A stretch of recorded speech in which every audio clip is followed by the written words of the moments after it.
Halo teman-teman semua, aku Hafisa. Di sini kita akan membahas tentang interaksi desa kota. Nah, desa dan juga kota adalah dua wilayah saling berinteraksi dan membentuk pola keuangan. Indonesia sebagai negara kepulauan memiliki ragam wilayah desa dan kota yang tersebar dari Sabang hingga Merauke, masing-masing dengan karakteristik dan dinamikanya masing-masing.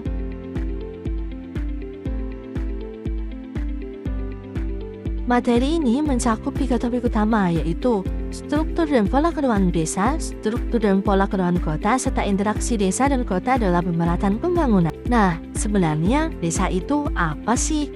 Menurut Undang-Undang Nomor 6 Tahun 2014, desa itu bisa dibayangkan sebagai sebuah komunitas mandiri yang memiliki wilayah resmi. Mereka diberi kebebasan penuh oleh negara untuk mengatur urusan wilayah dan warganya sendiri, dengan tetap menghormati adat istiadat atau sejarah asli dari tempat tersebut. Ciri-ciri desa: perbandingan lahan dengan penduduk masih luas dan didominasi oleh kegiatan pertanian. Lapangan kerja didominasi sektor agraris dengan teknologi sederhana. Hubungan kekerabatan dan kehidupan sosial sangat erat berbasis gotong royong. Tradisi dan adat istiadat masih dipegang teguh sebagai pedoman hidup. Apakah kalian sudah mengetahui tentang 3 tingkat perkembangan desa? Nah, di sini kita akan belajar tentang 3 tingkat perkembangan desa.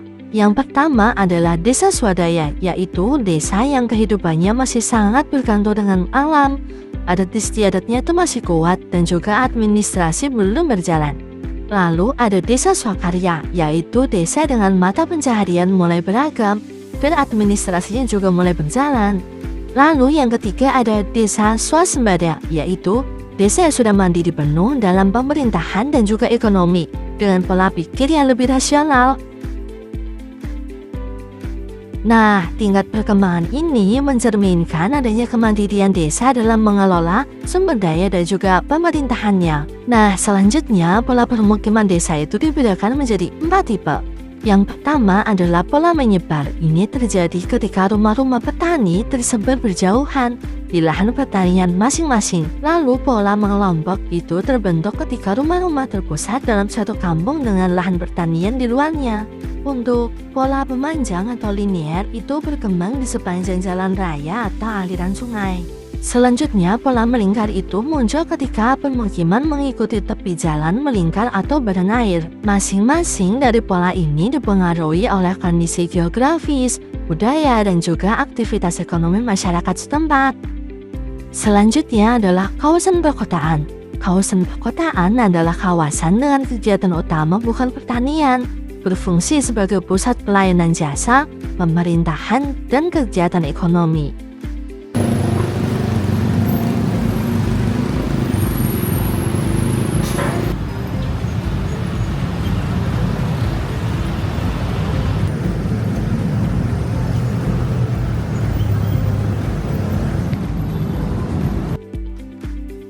Kota dicirikan oleh kepadatan penduduknya yang tinggi dan juga pekerjaan non-agraris yang beragam, seperti pada sektor industri, sektor transportasi, sektor perdagangan, hingga sektor jasa.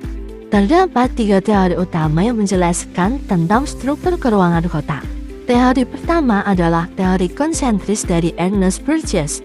Teori ini menggambarkan kota berkembang melingkar dari pusat keluar seperti lingkaran di air. Zona paling tengah adalah CBD atau pusat bisnis, tempat kantor, pertokohan besar, dan pusat pemerintahan berada. Makin keluar, zonanya berubah menjadi kawasan industri, lalu permukiman kelas bawah, permukiman kelas menengah, hingga zona penglaju di pinggiran kota. Teori kedua adalah teori sektor dari Homer. Homer tidak setuju bahwa kota berkembang melingkar. Menurutnya, kota berkembang ke arah-arah tertentu.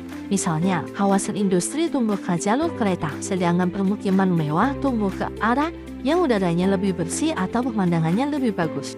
Teori ketiga adalah teori inti ganda dari Harris dan Ullman. Teori ini paling mendekati kenyataan kota-kota besar modern. Kota tidak punya satu pusat, tapi punya beberapa inti kegiatan yang tersebar. Misalnya, ada pusat bisnis di satu titik, kawasan industri di titik lain, dan pusat pendidikan di titik yang lain lagi. Ini yang kita lihat di kota-kota besar di Indonesia seperti Jakarta atau Surabaya. Lanjutnya, pola keuangan kota terdiri dari 4 tipe utama. Sentralisasi adalah kecenderungan kegiatan kota mengelompok di satu wilayah utama. Untuk desentralisasi adalah kebalikannya, di mana kegiatan cenderung menyebar menjauhi inti kota. Untuk segresi adalah pemisahan wilayah kota berdasarkan kondisi sosial, ekonomi, atau budaya tertentu. Nah, untuk nukleasi mirip dengan sentralisasi, namun dalam skala lebih kecil dengan beberapa inti kegiatan. Desa dan kota merupakan dua kawasan yang saling berinteraksi dan saling mempengaruhi satu sama lain. Interaksi ini terjadi akibat perbedaan potensi dan kebutuhan antara kedua wilayah, mencakup aspek ekonomi, sosial, politik, budaya, dan lingkungan. Ketergantungan yang terbentuk dari interaksi ini bersifat timbal balik dan saling menguntungkan. Lalu faktor pendorong dari kota dan penarik dari desa itu ada apa saja ya? Faktor pendorong dari kota ada polusi, ada kemacetan di mana-mana, harga tanah yang terhitung mahal. Faktor penarik dari desa adalah harga lahan yang terjangkau, udaranya yang masih bersih, suasananya yang masih tenang, serta hubungan sosial dan kekerabatan lebih erat. Nah, peran desa terhadap kota itu juga sangat penting, seperti penyediaan bahan baku untuk kegiatan industri, penyedia tenaga kerja yang dibutuhkan, destinasi pemasaran hasil produksi kota, serta tujuan wisata yang semakin diminati masyarakat urban. Sebaliknya, peran kota sebagai pusat pendidikan dan juga pelatihan, pemasok barang-barang industri, pusat pemerintahan yang menghasilkan kebijakan pembangunan desa, serta pusat informasi dan perkembangan teknologi. Nah, hubungan timbal balik yang seimbang ini mendorong pemerataan pembangunan. Lanjutnya, dampak positif bagi desa yaitu seperti peluang ekonomi meningkat, terbukanya lapangan kerja baru, akses pendidikan dan teknologi meningkat, fasilitas kesehatan berkembang, dan memperluas pengetahuan masyarakat. Lalu dampak negatifnya, gaya hidup konsumtif, lunturnya nilai budaya dan tradisi lokal, adanya kesenjangan sosial maupun ekonomi, pencemaran lingkungan, dan berkurangnya kemandirian desa. Lalu dampak positif bagi kota itu seperti pangan yang tercukupi dan tenaga kerja yang melimpah. Sedangkan dampak negatifnya seperti masalah sosial pendatang, adanya kepadatan, nilai lahan mahal, dan degradasi lingkungan. Maka dari itu, kota perlu mengelola arus urbanisasi agar dampak negatifnya dapat diminimalkan. Alih fungsi lahan merupakan konsekuensi yang tidak terhindarkan dari perkembangan kota yang pesat. Perluasan kota ke wilayah pinggiran secara bertahap mengubah lahan pertanian produktif menjadi kawasan perumahan, industri, dan komersial. Nah, proses ini terjadi karena ketersediaan lahan di pusat kota semakin terbatas sementara permintaan terus meningkat. Alih fungsi lahan yang tidak terencana dengan baik dapat mengancam ketahanan pangan nasional, menghilangkan lahan produktif, dan merusak kelestarian lingkungan hidup bagi generasi mendatang. Nah, berdasarkan citra Google Earth di kawasan Cepogo Boyolali, itu termasuk pola permukiman mengelompok, yaitu rumah-rumah berkelompok membentuk klaster kecil yang dikelilingi oleh lahan pertanian atau kebun. Untuk jenis desa di Cepogo ini masih termasuk dalam desa swakarya, yaitu masih dominan lahan pertanian. Rumah sudah permanen tapi belum sepenuhnya mandiri seperti swasembada.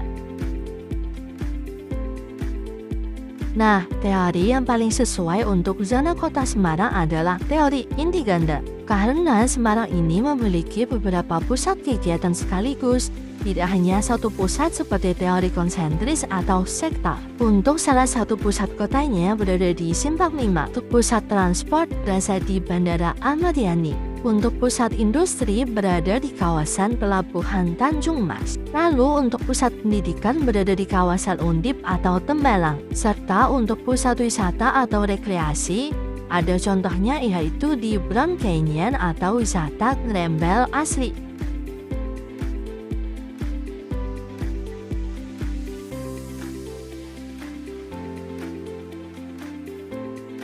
Lalu bukan juga teori sektor karena perkembangan kotanya tidak hanya mengikuti jalur transportasi ke satu arah, tapi menyebar ke banyak titik.